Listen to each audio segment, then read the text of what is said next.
Okay, Demco Demon 750, customers, not mine. Um, it was down to doing 150 watts, and the customer put in new final tubes, and that didn't change anything, still did 150 watts.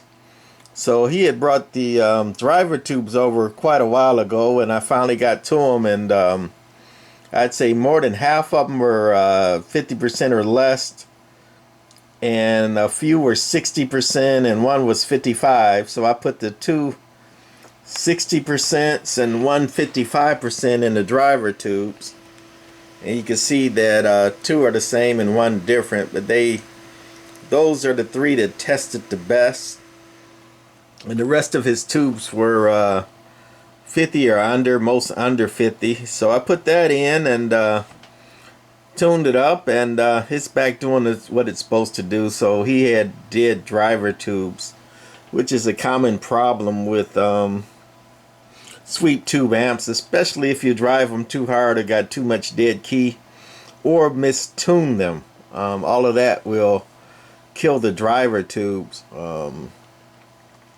quicker than the final tubes on a lot of these amps. So anyway, hopefully it's still tuned up. We tuned it up for swing. If we tuned it up for dead key, it would do about 450 and stand still on average. But we tuned it up on average for a whistle. And to make it quick, we just gonna key it down. Hello, hello. We got her keyed now. And that's the 2000 watt scale on a dummy load. And again, I tuned it for swing. If I tuned the driver and the final for dead key only, it would dead key about 450 and stand still.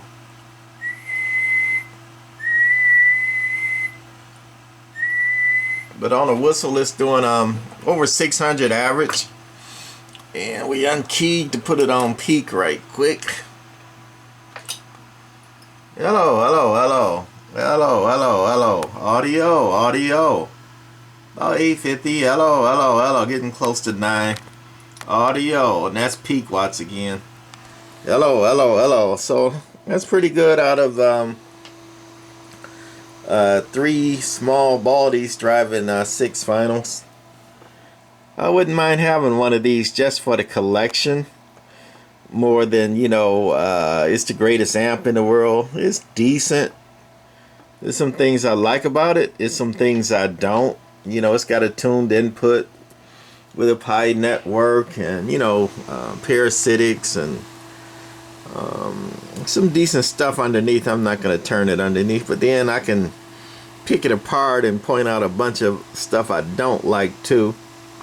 For one, I don't like the on top. Let me turn this thing off. I was still keyed down. I don't like the wiring pattern for it. Like, they got the final tubes in the back, and then it comes across through the blocking cap, then to the pi circuit on the front, and then through a long piece of coax, then underneath to the relay in the back. So your power's going, through that long loop there. I don't like that. A better design would be to route that close as possible. And to be nitpicky, another thing I hate is plug-in relays. I mean, easy to work on, easy to, unplug the relay and exchange it. It just plugs into a, I think an 8-pin socket,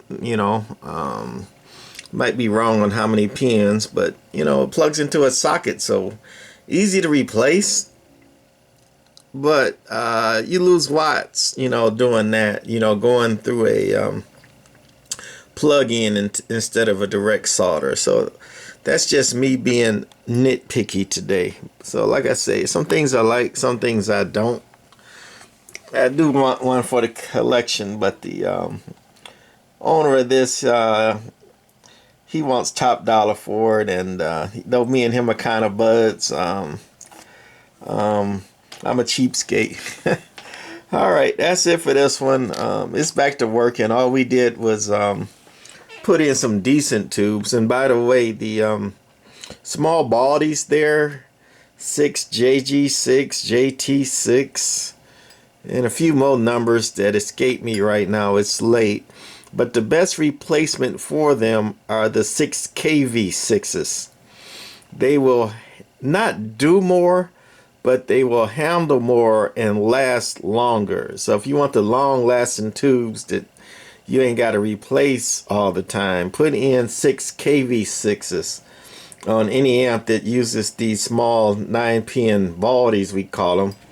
And the reason we call them baldies is because it's bald headed on top here, where these ones with the plate cap on top, where the plate comes out the top. I don't know what we call them, but anyway, we call these here with the no plate on the top, everything's out the bottom. We call them baldies. So, all right, that's it on this one. Bye.